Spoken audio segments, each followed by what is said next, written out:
Check 1 2. Check 1 2 3. Check 1 2. Check 1 2 3. Traveling Trav's TransRational Blues.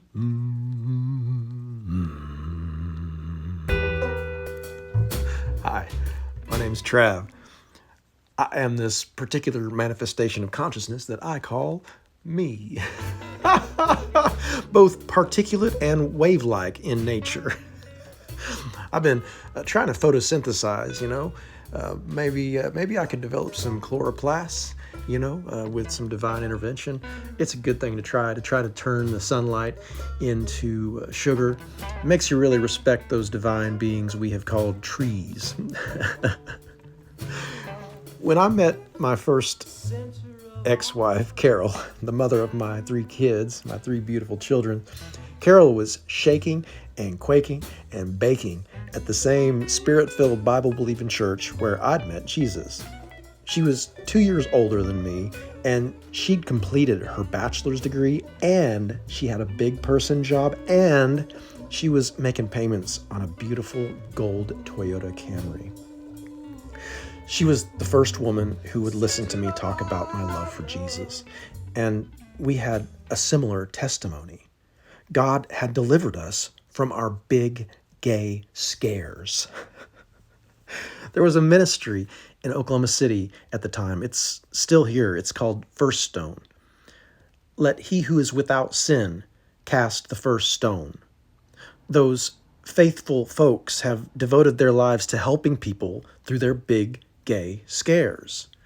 For people who are looking maybe for we're all searching, and we find ourselves searching together. That's how I see those folks at First Stone. Laura Lee Stormont, Stanlake. She spent generous time with both Carol and I. She taught us how to pray in a very real sense. She's one of the great female intercessors I've had the privilege to learn from.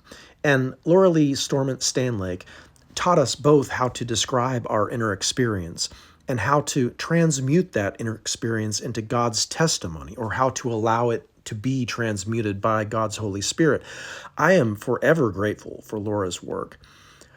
I imagine that she is even now continually filled with God's grace. There certainly would have once been a time when I would have felt compelled to attack Laura Lee and what I might also have been compelled to call an anti-gay ministry. But that's not now for me. I believe those people at First Stone are probably just doing the best they can to help people through their big gay scare and into a more hopeful future. And I guess we all get to decide what that's like for us. And if you can find meaning in a Christian life of abstinence, or even however that works for you. Thank God we're all working on this from our own angle, right? We've all got grace. Carol and I, since our divorce over 7 years ago, we seem to be leaning into the big gay scare. Not the path that First Stone would recommend, but I must believe a path on which we are still found in God. He never leaves us or forsakes us. I believe that. I do. It became clear, the more honest we got with one another, Carol and I, that she would always be repelled by my male body. Her big gay scare continued to persist in that way. It was painful and difficult to be married to a woman who had a natural aversion to the male figure. Maybe if I'd left her alone, early on, the people at First Stone could have helped her more. Who knows? I thought we were doing the right thing and hooking up, it wasn't gay. I know that someone listening to this will think I am ridiculously archaic for the acceptance I have for First Stone. I might speak of First Stone differently on a different day, but today it's just like this, and I think we all deserve this grace. I no longer want to discount or demonize any of my teachers. and I choose to see God's grace at every stage of my development. I haven't had sex with a woman since my second divorce.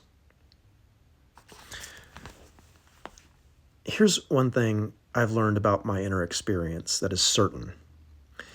As soon as I think I've figured it out, as soon as I believe that I've mastered my inner experience, I will certainly have my ass handed to me again, a humbling reoccurrence that excludes only certainty.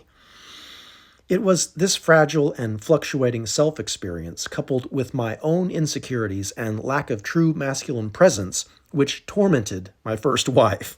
And yes, I realize how abstract that description was of my shriveled and broken inner experience, but if Carol were to tune in, she would surely see me in that abstraction, and I'm sure she'd have some more abstraction to add, and possibly some concrete examples also.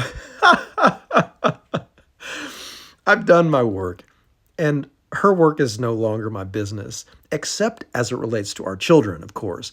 And it was the work surrounding our mutual love for our children which held us together for as long as we were able to extend our union.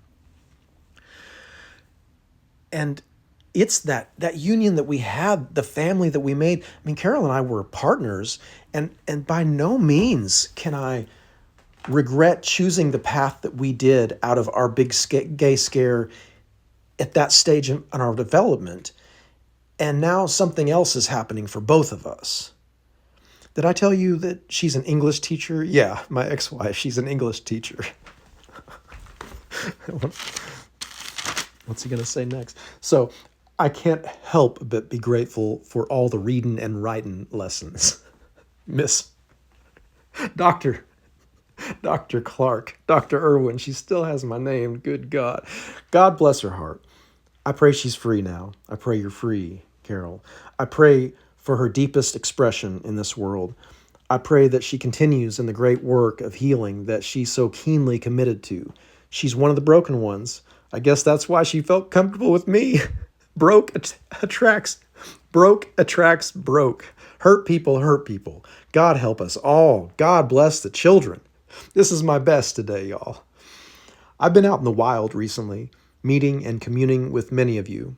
I've been doing some street ministry that's taken me to the edge of my commitment to the brothers helping brothers element of my work. My brother died. He killed himself. And I want to learn how to help more. And I must maintain fierce boundaries if I want to live another day.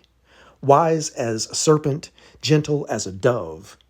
I've been touching on some sensitive topics in my online content and life in general.